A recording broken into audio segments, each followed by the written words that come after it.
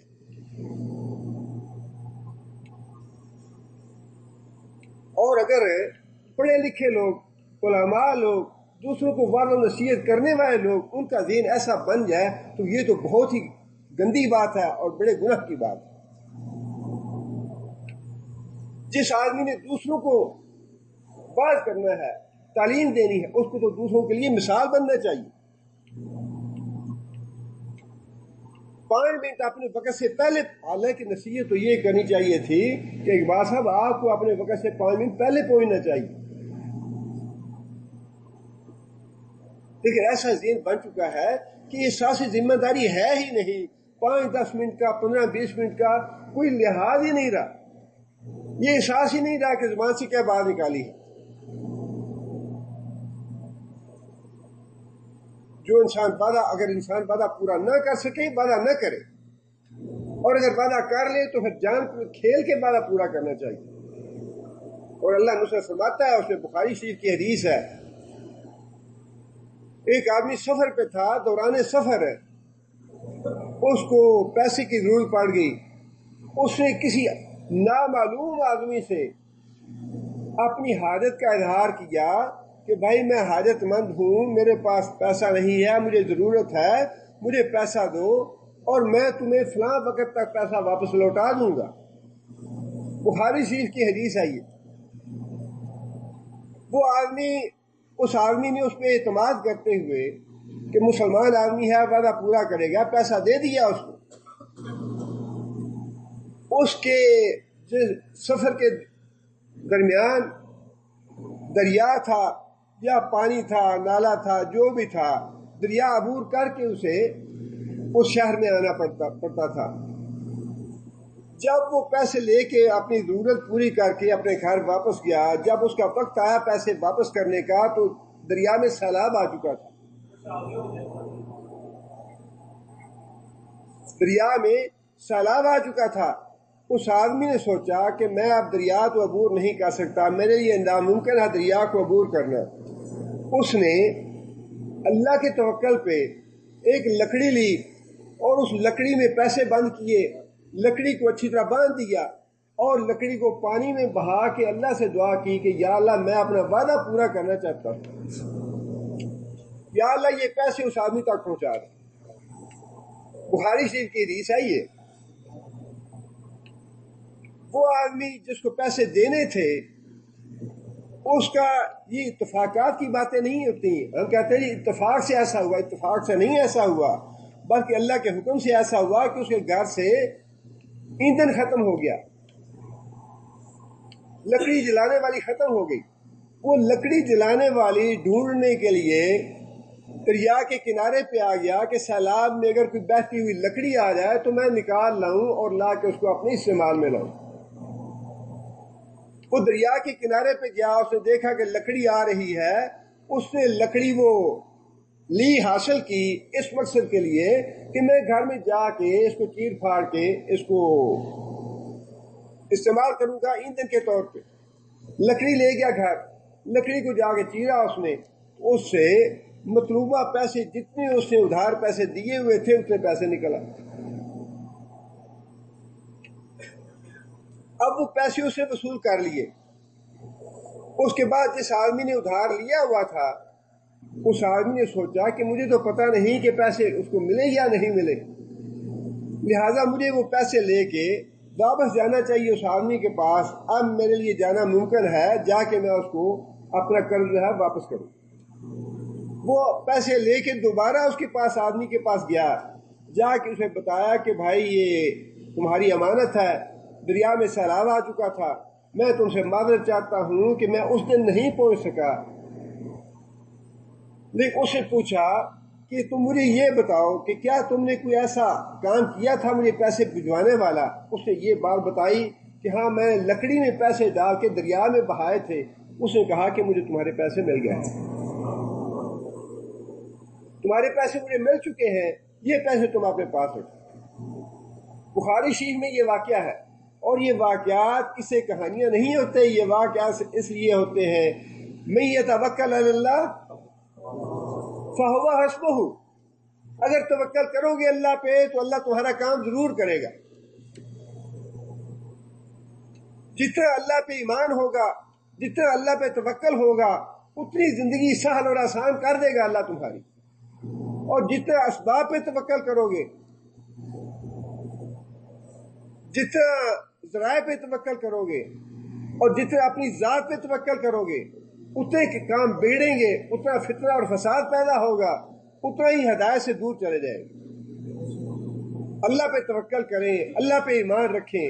جو باتیں اللہ اور اللہ کے رسول نے بتائی ہیں، اور نبی صلی اللہ علیہ وسلم، صحابہ کہتے ہیں کہ نبی صلی اللہ علیہ وسلم ایسے واقعات بار بار بتاتے تھے ہمیں. یہ واقعات جو ہیں، یہ باتیں جو ہیں دوسروں تک پہنچانی چاہیے. یہ ان باتوں سے ایمان میں تازگی آتی ہے، ایمان پکا ہوتا ہے ان باتوں سے کہ باقی جو کچھ کہا گیا ہے، من اصدق من اللہ قیلا، جو بات اللہ فرماتے ہیں وہ پکی ہے، وہ سچی بات ہے.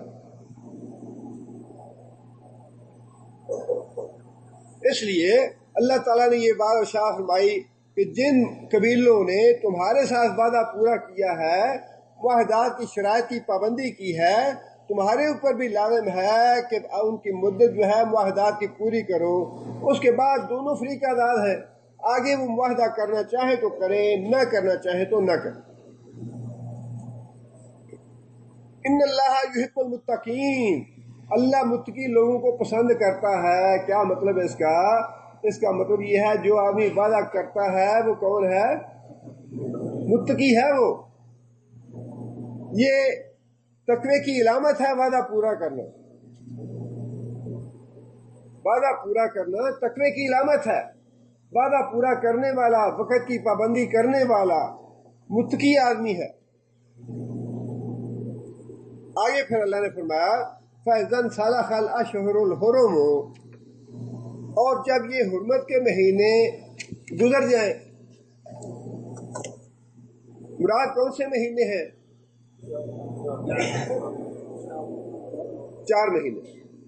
جن 4 مہینوں کی بات پہلے ہوئی نا، فَسِیرُوا فِی الْأَرْضِ أَرْبَعَةَ أَشْهُرٍ، 4 مہینے اس زمین میں، اس ملک میں تم قیام کر سکتے ہو.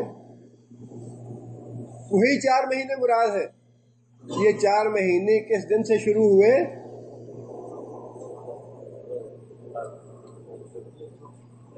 یوم الحج الاکبر، حج اکبر کے دن سے. حج اکبر کا دن کون سا ہے؟ قربانی کا دن، یوم نحر. 10 ذی الحج سے 4 مہینوں کی مدت شروع ہوئی. اس میں ذی الحج بھی آ گیا، محرم بھی آ گیا، سفر بھی آ گیا، پھر اس کے بعد ربیع الاول کا پہلے 10 دن تک. یہ 4 مہینے جو تھے یہ مراد ہے اس سے. یہ 4 مہینے جب گزر جائیں تو اللہ نے فرمایا کہ فَاقْتُلُوا الْمُشْرِکِینَ، فَاقْتُلُوا الْمُشْرِکِینَ. پھر اس کے بعد اگر مشرک یہاں سے نہ نکلے تو کیا کرو؟ قتل کرو انہیں. اب لڑائی ہے، 4 مہینے سے پہلے وارننگ دی ہوئی ہے لڑائی کی. 4 مہینے پہلے سے لڑائی کی وارننگ دی ہوئی ہے شریعت نے، اللہ اور اللہ کے رسول نے، کہ 4 مہینے کی اجازت ہے تمہیں اس ملک میں رہنے کی.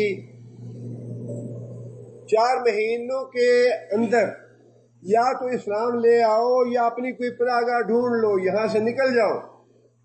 نہیں نکلو گے تو لڑائی ہے تمہارے ساتھ. واضح طور پہ یہ وارننگ ہے، لڑائی کی دھمکی ہے. لیکن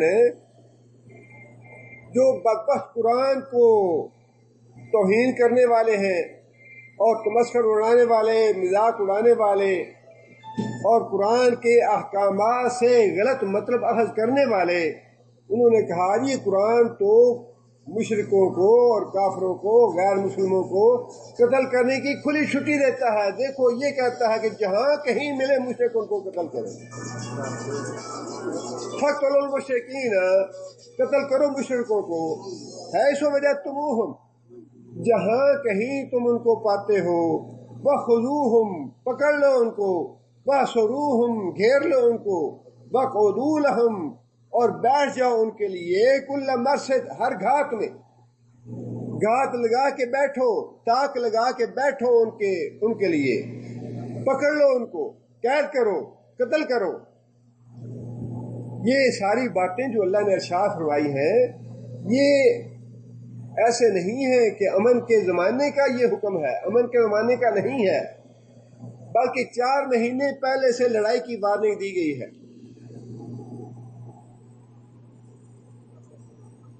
جس طرح بعض لوگ قرآن مجید کی آیتوں کو الٹ پلٹ کے غلط مفہوم لیتے ہیں ان سے، اسی طرح کافروں نے قرآن مجید کو دہشت گردی کی کتاب ثابت کرنے کے لیے اس آیت سے یہ مطلب لیا کہ قرآن تو یہ تعلیم دیتا ہے مسلمانوں کو کہ کافروں کو پکڑ لو، مشرکوں کو پکڑ لو، جہاں کہیں پاؤ ان کو قتل کرو، ان کو قید کرو، ان کی گھات میں بیٹھے رہو. لیکن اس سے آگے کیا ہے، اس کے پیچھے کیا ہے، اس آیت کا پس منظر کیا ہے، ظاہر ہے یہ تو بتانے کی ضرورت نہیں ہے. یہ تو مسلمانوں کو وضاحت کرنی چاہیے کہ اس آیت کا مفہوم کیا ہے. اس آیت سے 4 مہینے پہلے وارننگ دے دی گئی ہے کہ یا تم اسلام قبول کر لو، ملک چھوڑنا چاہتے ہو ملک چھوڑ دو، اور اگر نہیں کرتے تو پھر تمہارے ساتھ لڑائی ہے ہماری. اور جب کھلی لڑائی ہوگی تو پھر تو جو بھی فریق ہوگا وہ حکم دے گا اس بات کا کہ بھائی اب کھلی لڑائی ہے، اپنا فریق مخالف جو ہے قتل کرو، اسے قیدی بناؤ، اس کو گھات لگا کے بیٹھو اس کے پیچھے.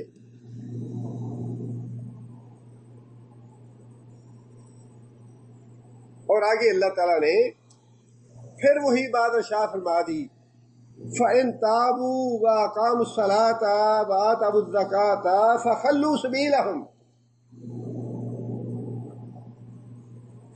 اگلی آیت میں اللہ تعالیٰ نے وضاحت فرما دی اس بات کی کہ اگر یہ کافر اور مشرک لوگ تابو، توبہ کر لیں، وَأَقَامُوا الصَّلَاةَ، نماز قائم کر لیں، وَآتَوُا الزَّكَاةَ، زکوٰۃ دینی شروع کر دیں، فَخَلُّوا سَبِيلَهُمْ، پھر ان کا راستہ چھوڑ دو، پھر لڑائی مت کرو ان سے، پھر ان کی دھاک میں نہ بیٹھنا، پھر ان کو قید نہ کرنا.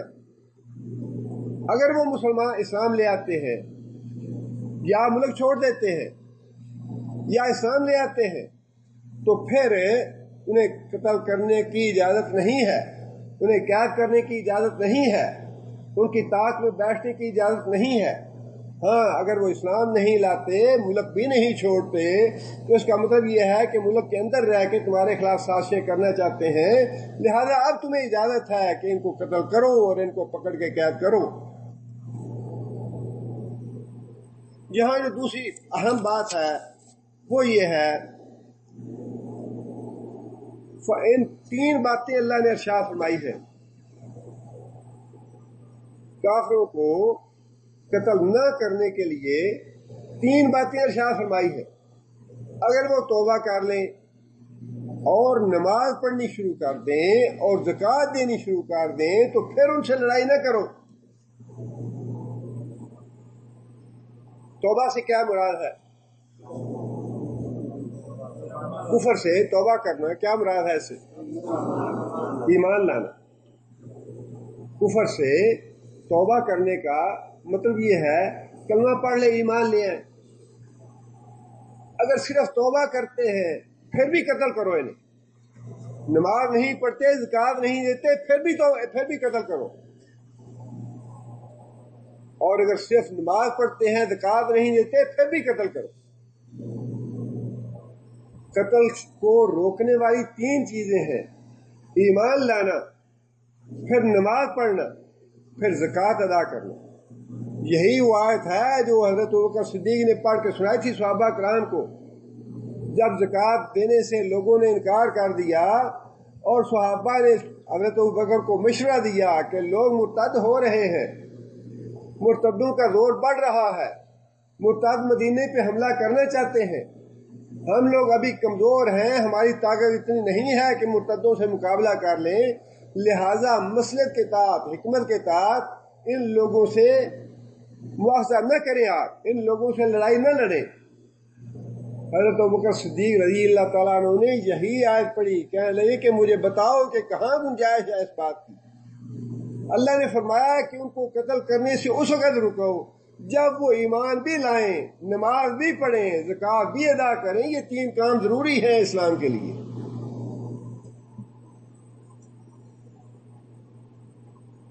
وجہ کیا ہے؟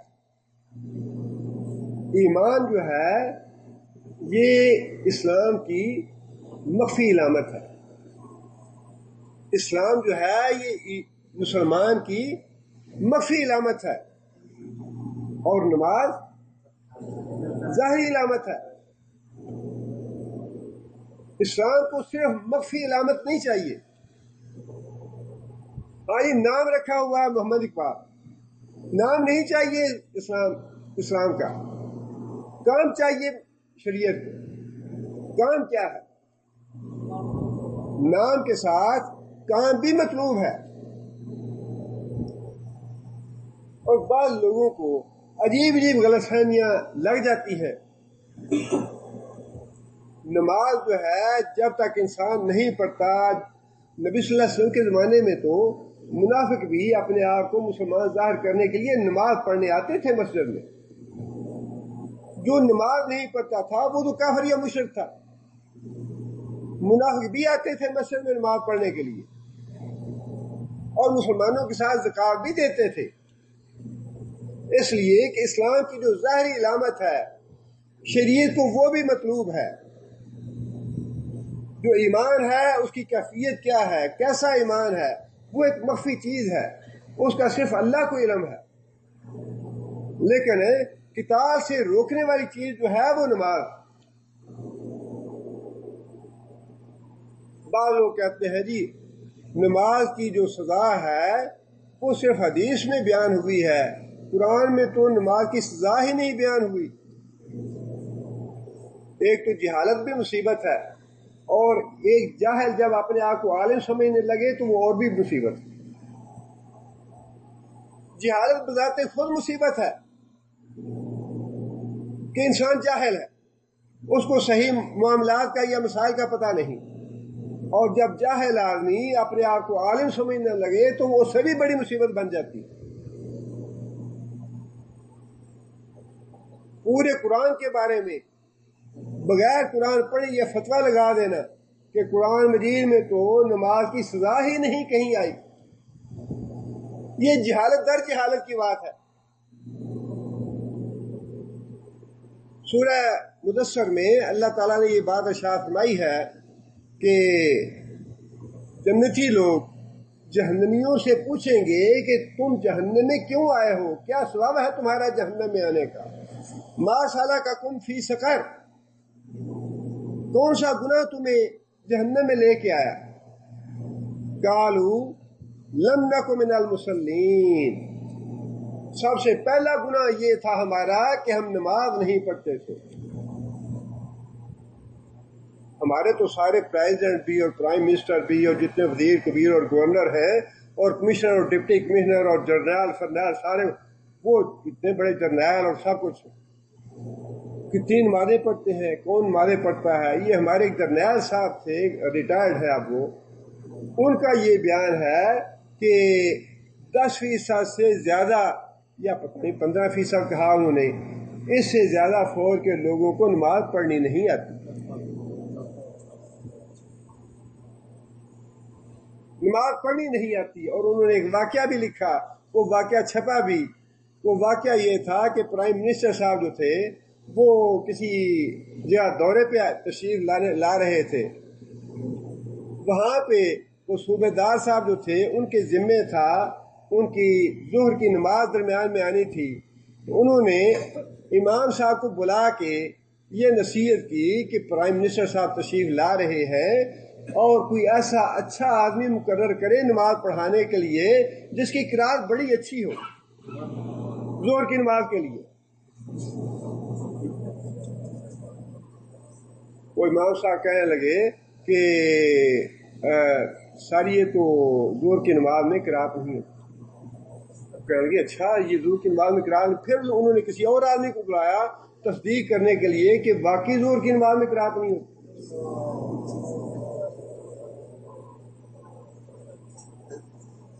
اسلامی ریاست ہے، مسلمان ریاست ہے، مسلمانوں کا آئین ہے، کتاب و سنت اس میں لکھا ہوا ہے کہ کتاب و سنت کا غلبہ ہے، اور یہ بھی لکھا ہے کہ سربراہ جو ہے آئینی سربراہ وہ صرف مسلمان ہی ہو سکتا ہے.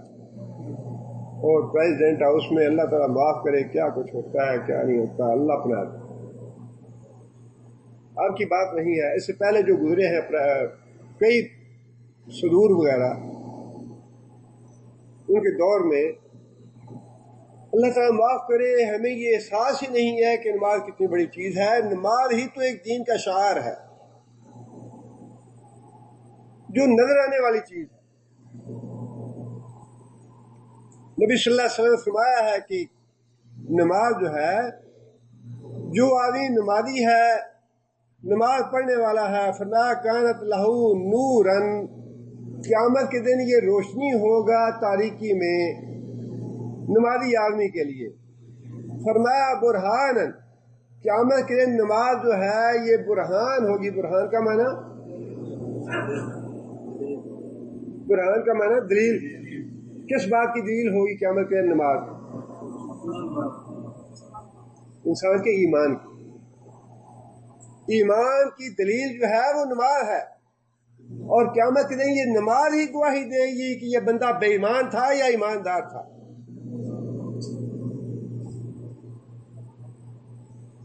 قیامت کے دن یہ نماز اس بات کی گواہی دے گی کہ یا اللہ یہ بندہ بے ایمان تھا یا ایمان والا تھا. نماز پڑھتا تھا تو ایمان والا تھا، نماز نہیں پڑھتا تھا تو بے ایمان تھا. اور پھر فرمایا کہ وہ نجاتن یوم القیامہ، اور نجات ہوگی قیامت کے دن نماز انسان کے لیے. اور آگے یہ فرمایا کہ جو آدمی نماز نہیں پڑھتا اس کا انجام قارون کے ساتھ، حامان کے ساتھ، فرعون کے ساتھ، ابی بن خلف کے ساتھ ہوگا. ان 5 آدمیوں کے جہنم میں جانے میں کسی کو شک ہے؟ فرعون بھی جہنمی، قارون بھی جہنمی، حامان بھی جہنمی، ابی بن خلف بھی جہنمی. فرمایا کہ ان کے ساتھ حشر ہوگا بے نماز آدمی کا. اور پھر قرآن مجید میں اللہ تعالیٰ نے انسان کی بدنصیبی اور انسان کی بدقسمتی کی ابتدا کس بات سے ہوتی ہے؟ انسان کی بدنصیبی اور انسان کی بدقسمتی کی ابتدا کہاں سے شروع ہوتی ہے؟ اللہ نے فرمایا کہ فَخَلَفَ مِن بَعْدِهِمْ خَلْفٌ أَضَاعُوا الصَّلَاةَ،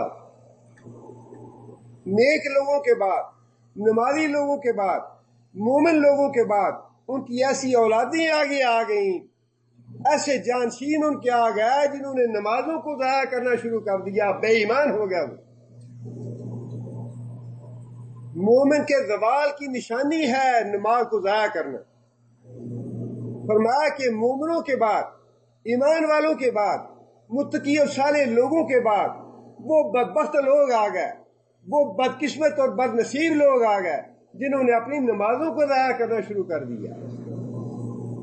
بتبعوا الشہوات، اور اپنی خواہشات نفس کی پیروی کے پیچھے چلنے لگے. نماز جب ضائع ہونے لگی تو سارے گناہوں میں ملوث ہو گیا. جب نماز ضائع ہونے لگی تو فرمایا کہ بتبعوا الشہوات، پھر اپنی مرضی کے پیچھے چلنا شروع کر دیا.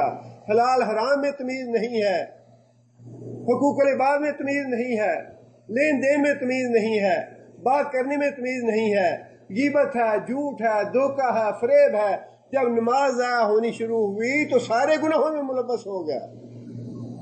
فسوف یلقون غیا، فرمایا یہ وہ لوگ ہیں جو عنقریب جہنم میں جانے والے ہیں۔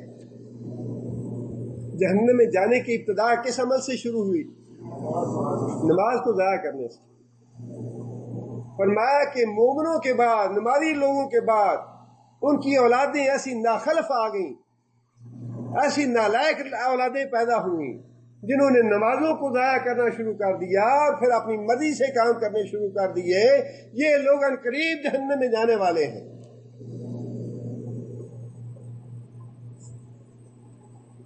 اللہ کا شکر ادا کریں کہ اللہ تعالیٰ ہمیں ایسے ملک میں لے آئے ہیں جہاں نمازیوں سے مسجدیں بھر جاتی ہیں۔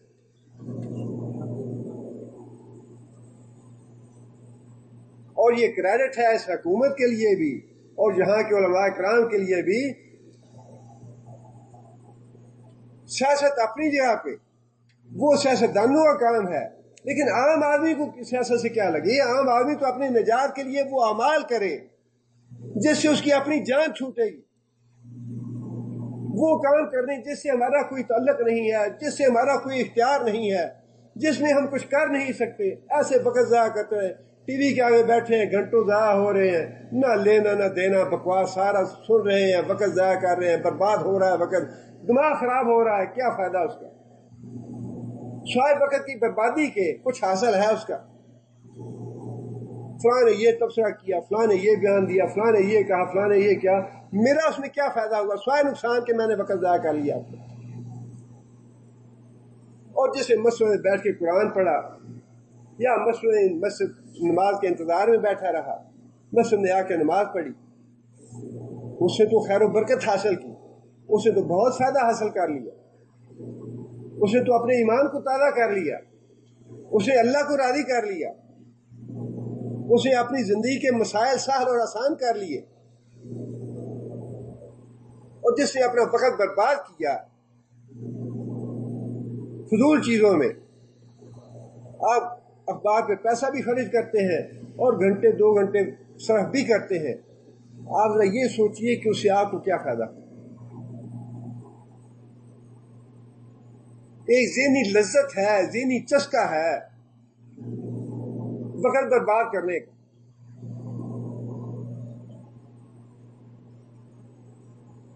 رسول اکرم صلی اللہ علیہ وسلم نے جب بیمار ہوئے، دنیا سے رخصت ہونے لگے، تو نبی صلی اللہ علیہ وسلم کے آخری الفاظ کون سے تھے؟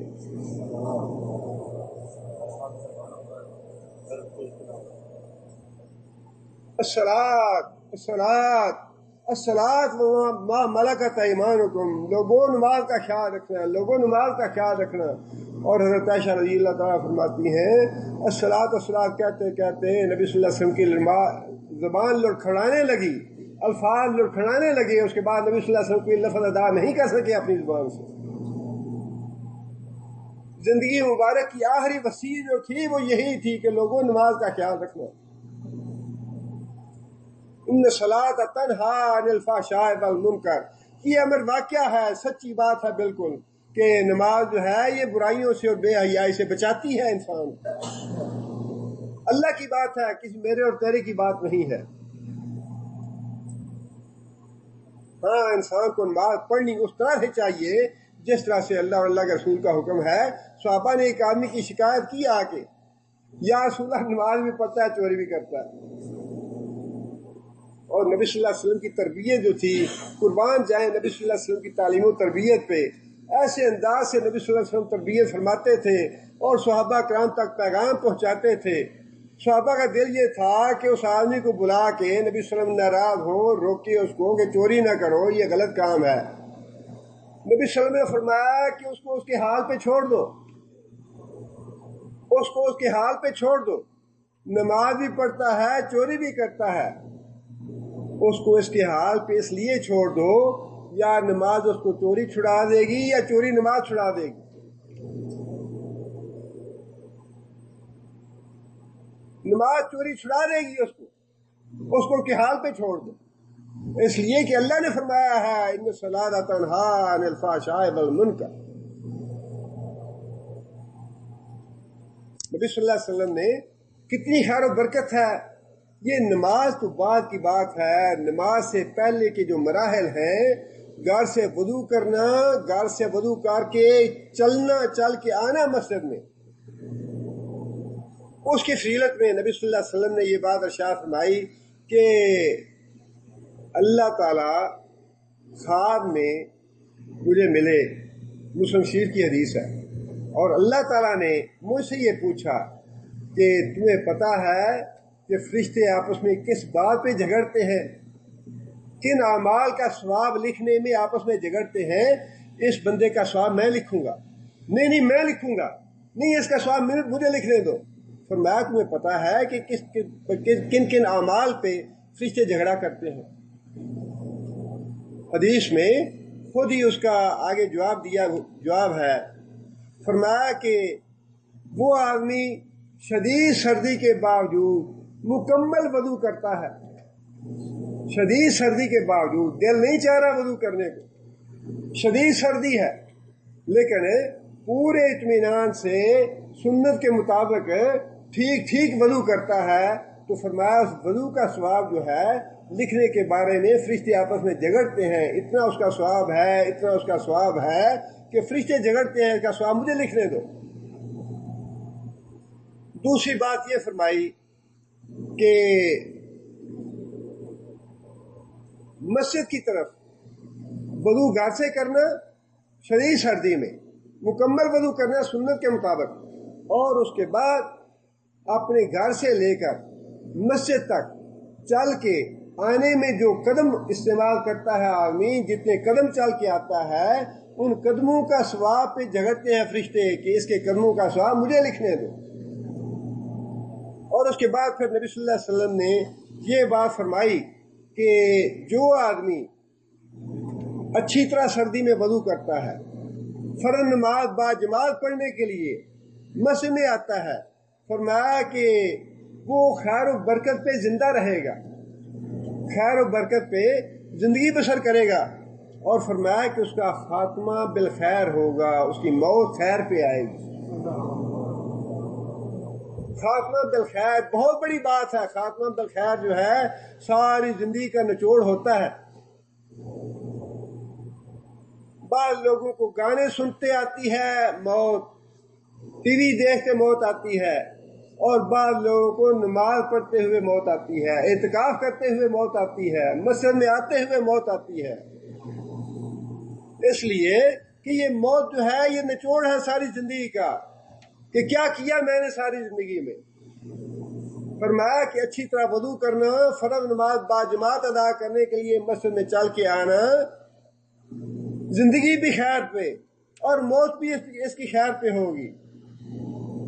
اور فرمایا کہ اللہ تعالیٰ اس آدمی کو گناہوں سے اس طرح پاک کر دیتے ہیں جس طرح آج ہی ماں کے پیٹ سے پیدا ہوا ہے ماں کو۔ یہ نماز کی فضیلت نہیں، نماز سے پہلے کے کاموں کی فضیلت ہے۔ اور دوسری حدیث میں نبی صلی اللہ علیہ وسلم نے یہ بات ارشاد فرمائی، 3 آدمی اللہ کی حفاظت میں رہتے ہیں، 3 آدمی اللہ کی امان میں رہتے ہیں، یا 3 آدمیوں کو اللہ تعالیٰ ضمانت دیتے ہیں۔ 3 آدمی کون سے ہیں؟ وہ 3 آدمیوں میں پہلا آدمی مجاہد ہے جو اللہ کے دین کے لیے جہاد کے لیے نکلتا ہے اپنے گھر سے، فرمایا یا تو وہ شہید ہوگا، شہادت کا ثواب پائے گا، یا پھر اللہ کی حفاظت سے وہ گھر واپس آئے گا اور غازی کا ثواب پائے گا۔ دوسرا فرمایا کہ وہ آدمی جو مسجد سے وضو، اپنے گھر سے وضو کر کے مسجد کی طرف آتا ہے، اس کے لیے بھی اللہ کی ضمانت ہے، ضمانت اس بات کی کہ اگر وہ نماز پڑھ کے آتا ہے اس کے لیے یہ ثواب ہے، اگر اس دوران اس کو موت آ جاتی ہے تو اس کے لیے جنت ہے۔ اور تیسرا آدمی کون ہے؟ تیسرا آدمی فرمایا کہ وہ آدمی جو اپنے گھر میں داخل ہوتا ہے، داخل ہونے کے بعد اپنے گھر والوں کو جا کے السلام علیکم کہتا ہے، جس کی ہمیں بڑی شرم آتی ہے. بیوی سے جا کے سلام کہیں یا بچوں سے جا کے سلام کہیں، وہ تو مردانگی نہیں رہتی نا، اس میں تو عاجزی آ جاتی ہے. تو مرد ہی کیا ہوا جو اپنی بیوی کے آگے عاجز بن جائے. بہت بڑی بات ہے. چھوٹی چھوٹی باتیں جو ہے نا یہی انسان کو نیکی کے راستے پہ لے جاتی ہیں. چھوٹی چھوٹی برائیاں انسان کو برائی کے راستے پہ لے جاتی ہیں. صحابہ کرام اتنے حریص تھے سلام کہنے. سلام ہم سمجھتے نہیں ہیں، سلام بہت بڑی دعا ہے، اتنی جامع دعا ہے، اتنی جامع دعا ہے.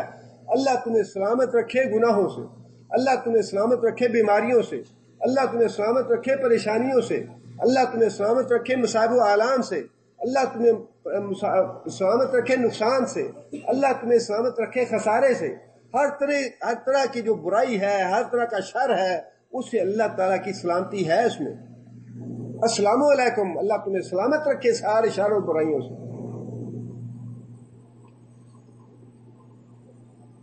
صحابہ کرام جاتے تھے راستے میں اور راستہ بدل بدل کے آ کے ایک دوسرے کو سلام کہتے تھے. ماں سلام کہنے کے لیے راستہ بدل کے دوبارہ ملتے تھے.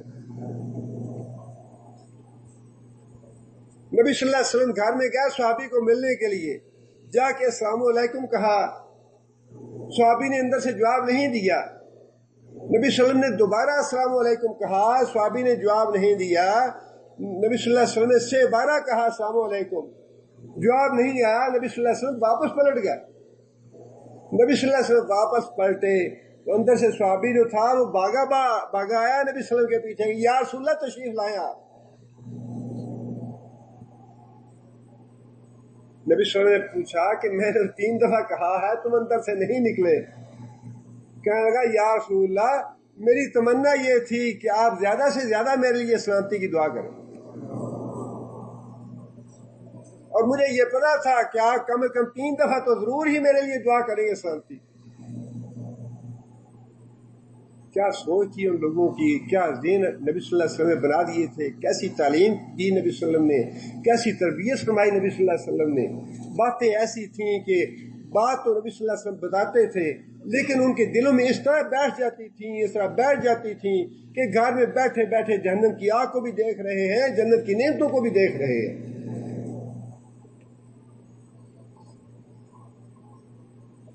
ہمیں تو اپنے ڈالروں سے، ریالوں سے، روپاؤں کے ان سے ہی فرصت نہیں ہے.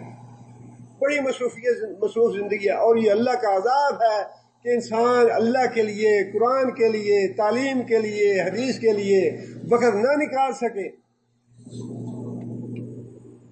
اللہ کا عذاب ہے یہ. بیمار ہو جائے آدمی، ایکسیڈنٹ ہو جائے انسان کا، اور مصیبت آ جائے، پریشانی ہو جائے، گھر سے بجلی کٹ گئی ہے، پانی نہیں ہے، یا اور کوئی پرابلم ہو گیا ہے، اس کے لیے ساری انسان وقت نکالتا ہے. اس کے لیے بیماری کے لیے بھی وقت نکالتا ہے. ہسپتال میں داخل ہو گیا، مہینہ پڑا رہا وقت نکلتا ہے اس کے لیے. 2 مہینے پڑے رہا وقت نکلتی ہے. ٹانگ ٹوٹ گئی، بازو ٹوٹ گیا، اور کوئی مسئلہ بن گیا، ایکسیڈنٹ ہو گیا، پولیس کے لیے 2 گھنٹے 3 گھنٹے انتظار کرنے پڑے، وہ نکال لیں گے. لیکن اختیاری وقت اللہ کو دینا، یہی تو اللہ دیکھنا چاہتے ہیں. اختیاری وقت کون دیتا ہے؟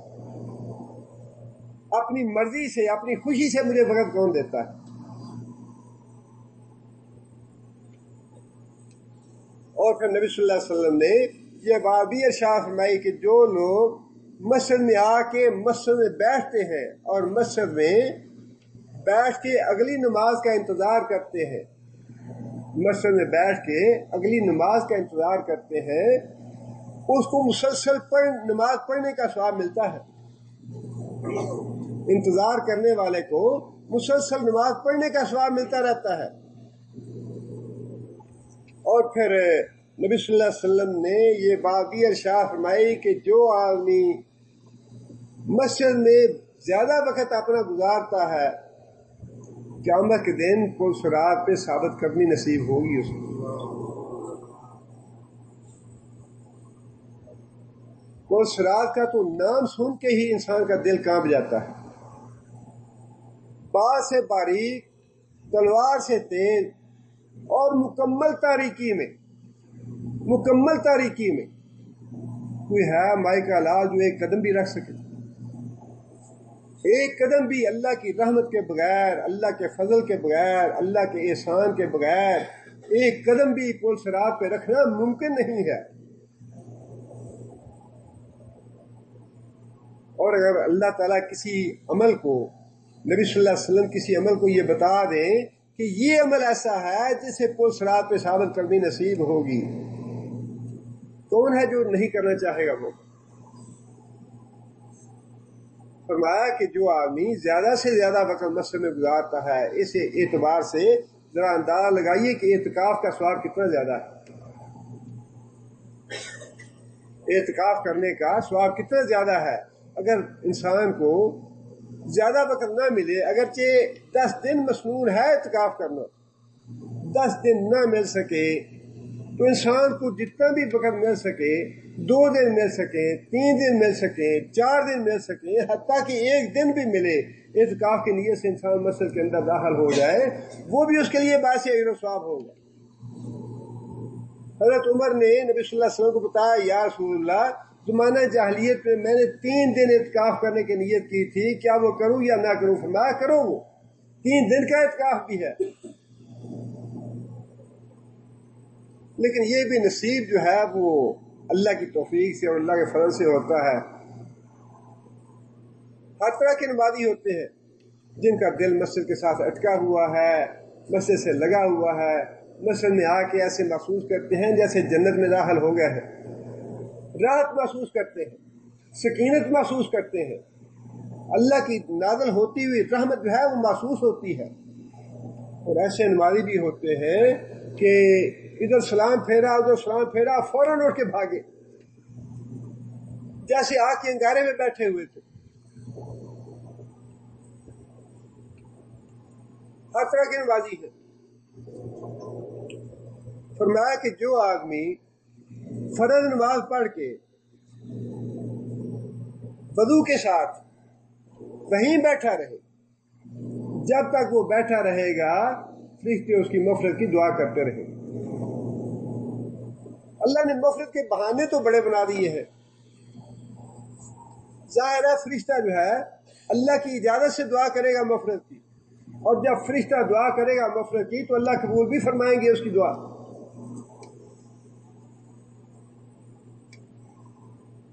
لیکن کتنے آدمی ہیں جو اس خیال سے بیٹھے رہتے ہیں کہ فرشتہ میرے لیے دعا کر رہا ہے اور میں اس کی دعا کا محتاج ہوں۔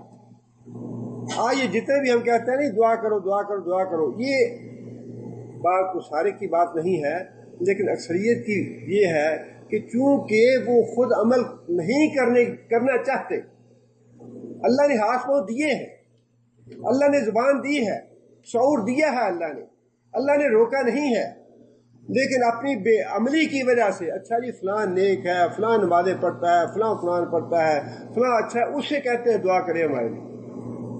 خود کیوں نہیں کرتے؟ خود نمازیں پڑھو، خود قرآن پڑھو، کس نے روکا ہے تمہیں؟ خود کیوں نہیں کرتے؟ فلاں بڑا پہنچا ہوا ہے، وہ کیسے پہنچ گیا؟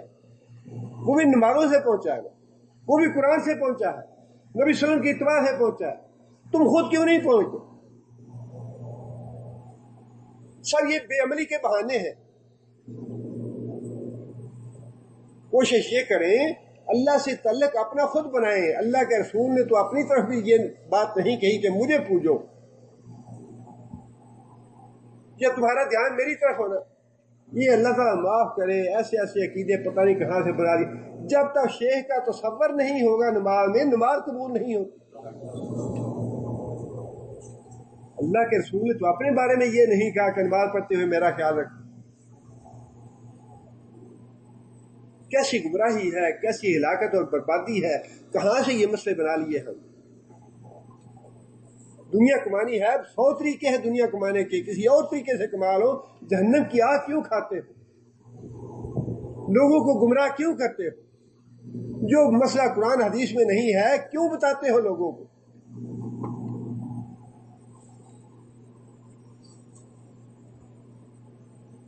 اور پھر یہ تو فرض نمازیں ہیں، فرض نمازوں کے علاوہ نبی صلی اللہ علیہ وسلم نے نوافل جو ہیں ان میں سے خاص طور پہ